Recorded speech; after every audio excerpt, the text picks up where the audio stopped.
अगर किसी कपल में, किसी मैट्रिमोनियल रिलेशनशिप में कोई डिफरेंसेस आ गए हैं, करने पड़े। सर जैसे कि आपने बताया, जिसके सबसे बड़े विक्टिम वो बच्चे हैं जिनके वेलफेयर के लिए ये हमने कस्टडी लॉस बनाए थे। हमने केस तो स्टार्ट किया था। सो सर पेरेंटल एलिनेशन का ये जो टॉपिक है उसको हम बहुत नेगेटिवली देख रहे हैं, but don't you think there are situations where one of the parent might be very, उतना ही वो उसके लिए नुकसानदायक है।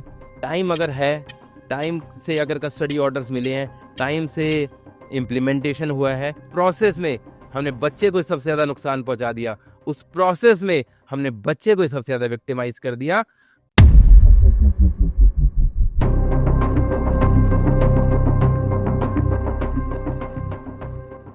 Hi, this is Shreyosi and today we will be discussing about parental alienation. And to help us navigate through this topic, we have Advocate Piyush Chhabra sir, founder of Chhabra Legal Advisors. So sir, how would you define the term parental alienation and is it defined in any statute? Parental alienation is a situation where one parent in a matrimonial litigation tries to manipulate, tries to influence the child to keep him away from the other parent. As such, the word parental alienation has not been defined anywhere. And this is actually a situation and a syndrome, parental alienation syndrome, which is found to be in the parents, those who are into a matrimonial disputes. So sir, parental alienation का जो ये situation है वो एक बच्चे को and उनके parents को किस तरीके से इफेक्ट करते हैं? सो हमारे जो मैट्रिमोनियल लॉज हैं, जो कस्टडी लॉज हैं, उनका जो फाउंडेशन है वो है welfare of the child. So welfare of the child is of prime consideration. Parental alienation में बच्चे का जो इमोशनल वेलबींग है, जो बच्चे की फाइनेंशियल वेलबींग है या ओवरऑल डेवलपमेंट है, वो कभी भी ठीक से नहीं हो सकती है, क्योंकि आप और हम सब लोग ये जानते हैं कि एक बच्चे की अपब्रिंगिंग के लिए दोनों ही पेरेंट्स का होना बहुत ज़रूरी है। पेरेंट्स का अपना अपना रोल है। अब से सपोज कोई बैड हस्बैंड है या कोई बैड वाइफ है, so that certainly doesn't mean कि वो बैड पेरेंट्स होंगे। तो पेरेंट्स को इतना मैच्योर होना पड़ेगा कि वो अपनी मैट्रिमोनियल लिटिगेशन में, अपने मैट्रिमोनियल डिफरेंसेस में बच्चों को बिल्कुल भी इन्वॉल्व ना करें। और अगर एक पेरेंट के पास बच्चा है तो वो दूसरे पेरेंट को पास जाने से रोकें, उसको इन्फ्लुएंस करें, उसमें कोई भी अड़चन पैदा करें, ये बिल्कुल भी बच्चे के लिए भी ठीक नहीं है, उसकी वेलबींग के लिए भी ठीक नहीं है। सो ये यहाँ पर रोल जो है पेरेंट्स का बहुत इंपॉर्टेंट है कि वो अपने डिफरेंसेस का इम्पैक्ट अपने बच्चे के सिर पे नहीं आने दें। बच्चे का जो मेंटल ग्रोथ है वो इससे बहुत ज़्यादा अफेक्ट होती है।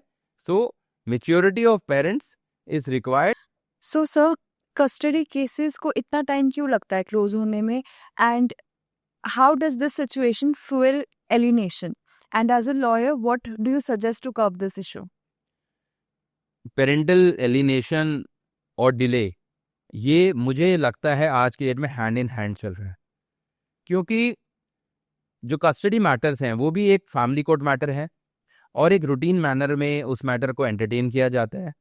कोर्ट्स में आपको पता है कि नंबर ऑफ मैटर्स पेंडिंग है। आज हमारे केस में lakhs of cases are pending. So जो पार्टीज जिनके पास बच्चा होता है, जिस पेरेंट के पास भी बच्चा होता है, वो कोशिश करता है कि रिप्लाई देर से फाइल हो, वो ये कोशिश करते हैं कि एविडेंस लेट शुरू हो, वो ये कोशिश करते हैं कि एविडेंस बहुत लंबा चले, बीच में कुछ इंटरिम मेजर्स की एप्लीकेशन फाइल हो जाएगी। So all these things lead to the delay in cases. और मेरा पर्सनल व्यू है कि यहाँ पर कोर्ट्स का रोल बहुत इंपॉर्टेंट हो जाता है। कोर्ट्स अननेसेसरी एडजर्नमेंट्स को बहुत सीरियसली लें। कोर्ट इस बात का बिल्कुल ध्यान रखें कि टाइम बाउंड मैनर में एविडेंस कंडक्ट हो। कोर्ट इस बात का ध्यान रखें कि टाइम बाउंड मैनर्स में जो है केस कंक्लूड हो, क्योंकि अगर जो कि टाइम इज द एसेंस। जो मैट्रिमोनियल मैटर्स हैं, बाकी मैटर्स को अगर हम छोड़ दें, अगर हम सिर्फ कस्टडी केसेस की बात करें तो कस्टडी केसेस आर इफेक्टिव अगर बच्चा 18 साल का हो जाए, तब तक ही पेरेंट्स का राइट होता है कस्टडी केस का फाइल करने का। उसके बाद बच्चा फ्री होता है अपनी डिसीजंस के लिए। सो अगर हम टाइम का एसेंस उसमें से हटा दें तो फिर कस्टडी मैटर्स का कोई पॉइंट ही नहीं है। और कोर्ट्स का रोल इंपॉर्टेंट इसलिए हो जाता है क्योंकि अननेसेसरी एडजर्नमेंट्स हैं, वो जो एक व्यू है, एक लिबरल व्यू है, वो कोर्ट्स को रोकना होगा। और मैटर्स को स्पीडी ट्रायल में इन मैटर्स को डिसाइड किया जाए, और ताकि इसको और फ्यूल ना हो। बिकॉज जो पेरेंट है, जो पेरेंटल एलिनेशन सिंड्रोम का शिकार है, उसे पता होगा कि कोर्ट में भी कस्टडी मैटर फाइल होगा तो जल्दी से डिसीजन आ जाएगा, तो उसको अननेसेसरी डिले नहीं किया जा सकता। सो ऐसी चीज़ों को हम कर्व कर सकेंगे। जो पेरेंट्स पेरेंटल एलिनेशन सिंड्रोम के शिकार हैं, उन्हें पता होगा कि अननेसेसरी एक पेरेंट को दूर रखने का कोई खास फायदा नहीं होने वाला है, क्योंकि अल्टीमेटली कोर्ट से डिसीजन मिल ही जाएगा। लेकिन आज जो हमारी सिचुएशन है, सबको पता है कि कोर्ट्स में टाइम लगेगा, पेरेंट बच्चे से दूर रखते हैं, by the time child will grow up, बड़ा हो जाएगा, डिटैच हो जाएगा, और वो डिटैचमेंट के बाद फिर जो एलिनेशन का जो सिंड्रोम है वो एक्चुअली उसमें सक्सीड कर जाएंगे। Sir, what are your views on shared parenting? Shared parenting is the best way. अगर किसी कपल में, किसी मैट्रिमोनियल रिलेशनशिप में कोई डिफरेंसेस आ गए हैं, तो shared parenting is the best thing that we can find out of the worse. Relationship खराब हो रहा है, अनफॉर्चुनेटली खराब हो रहा है, लेकिन उसका इम्पैक्ट बच्चों पे ना आए, उसके लिए shared parenting is the best thing that the couple can do. इतना मैच्योर उनको होना पड़ेगा। मेरे एक्सपीरियंस में मैट्रिमोनियल केसेस को जो मैंने कंटेस्ट किया, उसके एक्सपीरियंस में मैंने देखा है कि एक बच्चा अपने पेरेंट्स से, अपने फादर से या अपने मदर से दूर है, उसको स्कूल में किसी ने उससे पूछा कि आपके फादर कौन है, क्या है। सो एट टाइम्स उनको अपने पेरेंट जिससे वो एलिनेटेड है, जिससे वो दूर है, उसके बारे में ज़्यादा पता ही नहीं होता। ये सिचुएशन बच्चे के लिए एक बहुत ऑकवर्ड सिचुएशन होती है। ये सिचुएशन बच्चे को बहुत अंडर कॉन्फिडेंट करती है। ये सिचुएशन बच्चे को बाकी जो बच्चे जहाँ वो ये डिस्कशन, जहाँ पर वो बात कर रहा होता है, उसे बहुत एलिनेट करती है, वो बहुत अलग करती है, और जिसे जो चाइल्ड को बहुत ज़्यादा मेंटली अफेक्ट करता है। और एक जो मैरिज इंस्टीट्यूशन है, उसके प्रति भी बच्चे के मन में बहुत सारे डाउट्स, बहुत सारे क्वेश्चन मार्क्स जन्म ले लेते हैं, क्योंकि चाइल्ड जो बच्चा है, वो सब कुछ गैदर अपनी सराउंडिंग से करता है। अब उसकी सराउंडिंग का जो पार्ट है, वो ये पार्ट बन गया पेरेंटल एलिनेशन, एक पेरेंट से दूर रहना है, या एक पेरेंट बहुत बुरा है, उसको ऐसे फीड किया जा रहा है, तो उसको ओवरऑल बहुत ज़्यादा नुकसान होता है बच्चे के। ओवरऑल उसकी पूरी लाइफ लॉन्ग, पूरी ज़िंदगी के लिए ये इम्पैक्ट उसके उसके सिर में, उसके दिमाग में रहते हैं। तो जॉइंट पेरेंटिंग एक जो इज़ द बेस्ट वे, जो इस सारे इम्पैक्ट्स को रोक सकता है, और मैट्रिमोनियल डिफरेंसेस के, ब्रोकन मैरिजेस के जो असर हैं, जो कॉन्सिक्वेंसेज हैं, वो उस बच्चे को नहीं उनको फेस करने पड़े। सर, जैसे कि आपने बताया कोर्ट प्रोसीजर में बहुत टाइम लगता है, सो पेरेंटल एलिनेशन को हम इस पॉइंट पे कैसे रोक सकते हैं? सो हमारा जो कस्टडी लॉज हैं, जो हमारा जुडिशल सिस्टम है, उसमें इंटरिम मेजर्स के प्रोविजंस हैं। तो जब भी हम कोई मेन पिटीशन फाइल करते हैं, तो उसके साथ इंटरिम एप्लीकेशन भी फाइल करते हैं। सो कोर्ट्स को ये इंश्योर करना है कि इंटरिम एप्लीकेशंस को बहुत जल्दी डिसाइड कर दिया जाए, ताकि बच्चा पेरेंट से डिटैच ना हो, उस पेरेंट से डिटैच ना हो जिससे वो अलग रह रहा है। इंटरिम एप्लीकेशन ना सिर्फ अलाउ हो, उनका इफेक्टिव इम्प्लीमेंटेशन भी हो। सो कोर्ट्स को ये इंश्योर करना है, डिले टैक्टिस हो गई, पेरेंट को बच्चे से दूर करने की टैक्टिस हो गई, इन सारी टैक्टिस को कोर्ट डिस्करेज करे by effective orders, by passing effective orders, और by taking a serious actions for non compliances of the orders pass by the court. तभी हम उसको डिस्करेज कर सकते हैं। तभी जो लिटिगेंट्स हैं, उन्हें पता होगा कि we have to take the court order seriously. तब उनको ये रियलाइज होगा। अगर उनको खुद रियलाइज नहीं हो रहा है कि ये ऑर्डर्स उनके बच्चों के लिए पास किए गए हैं, तो उनको कोर्ट की ये ड्यूटी है कि उनको रियलाइज कराएं कि ये ऑर्डर्स एक जो बच्चा है उसके वेलबींग के लिए पास किया गया है, after deliberation, after consideration of facts and circumstances pass किया गया है, तो उसको कैजुअली नहीं लें। मेरे एक्सपीरियंस में, मैं आपको अपने एक्सपीरियंस से बता रहा हूँ, इंटरिम एप्लीकेशंस अलाउ होती हैं।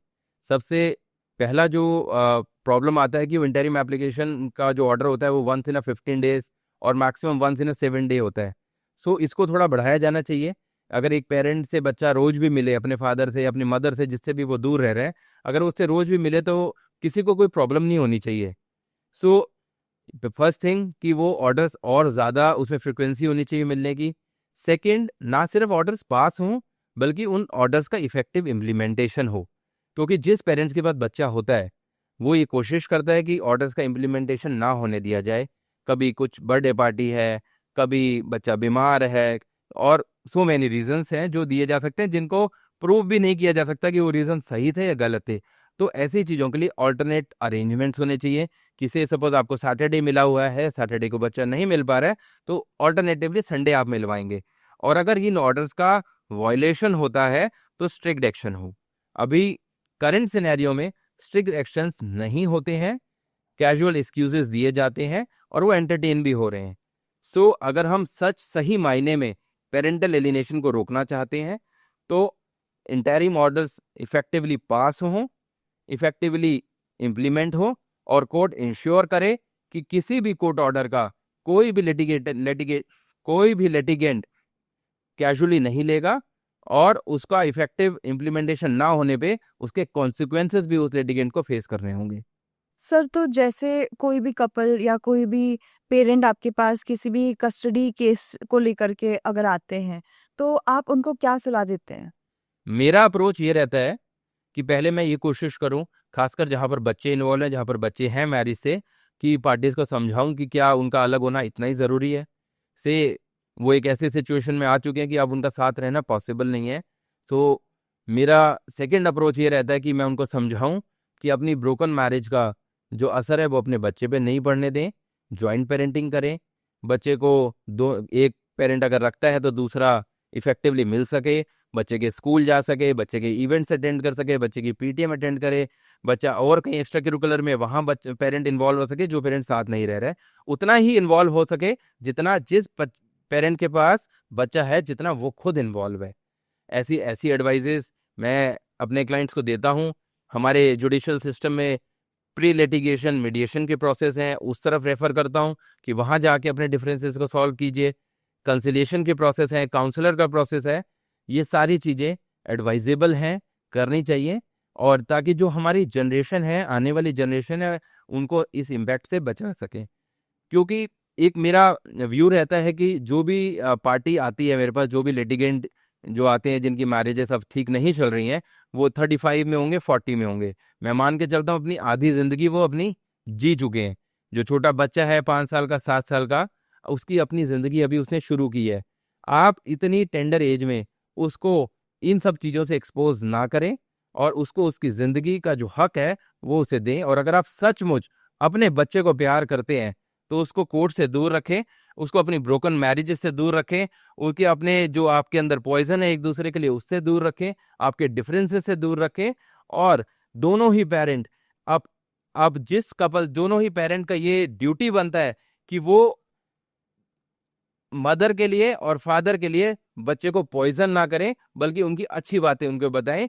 एज ए फादर वो क्यों अच्छे हैं, एज ए मदर वो क्यों अच्छी हैं, एज ए हस्बैंड वो बुरे हैं, एज ए वाइफ वो बुरे हैं, वो आप अपने तक सीमित रखें। बच्चे का उससे कोई लेना देना नहीं है।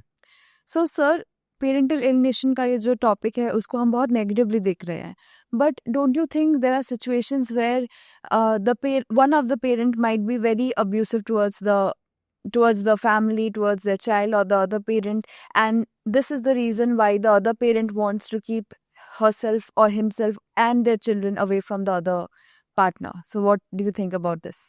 So first I ask you, अगर कोई फादर या कोई मदर अपने पार्टनर के साथ अब्यूसिव है, या कोई हस्बैंड है या पेरेंट है जो बहुत ज़्यादा ड्रिंक करता है, तो क्या वो ये चाहेगा कि उसका बच्चा भी वैसे ही बने? सो जस्ट बिकॉज कोई पेरेंट है जिसमें कोई बैड हैबिट्स हैं, ठीक है, उसका बिल्कुल भी ये मीनिंग नहीं है कि वो अपने बच्चे के अंदर भी वैसे ही सारे ट्रेट्स चाहेगा। सो जब आप एक ऐसे कपल, ऐसे फैमिली रह रहे थे, वो ट्रेट्स तो वहाँ पर भी थे। अब अचानक आप सेपरेट हो गए हैं एंड आप ये कहना चाहते हैं कि वो सारी चीज़ें बहुत ही गलत हैं, और वो पेरेंट अपने बच्चे के अंदर भी ये सारी हैबिट्स को डालने की कोशिश करेगा, जो एक्चुअली ट्रू नहीं है। अगर किसी भी पेरेंट में, किसी भी इंसान में कोई गलत आदत है, कोई गलत हैबिट है, तो वो ये कभी भी नहीं चाहेगा कि वो सारी हैबिट्स उस बच्चे में भी दे दे। बल्कि हर पेरेंट की एज ए फादर और एज ए मदर यही कोशिश रहेगी कि उसका बच्चा एक अच्छा इंसान बने, एजुकेटेड हो, पढ़े लिखे और एक काबिल इंसान बने। मेरी कोई भी बुराई मेरे बच्चे में पास ऑन ना हो। सो ये कह देना कि मेरी पहले कोई, जब हम मैट्रिमोनियल लाइफ में थे, कोई मैंने किसी को अब्यूज किया था या मेरे अंदर कोई एंगर था या मैं अपने कपल के साथ, अपने पार्टनर के साथ अच्छा नहीं था, तो अब मैं एक अच्छा फादर नहीं हूं या मैं एक अच्छी मदर नहीं हूं, ऐसा कोई भी प्रिजम्पशन बिल्कुल भी वाजिब नहीं है।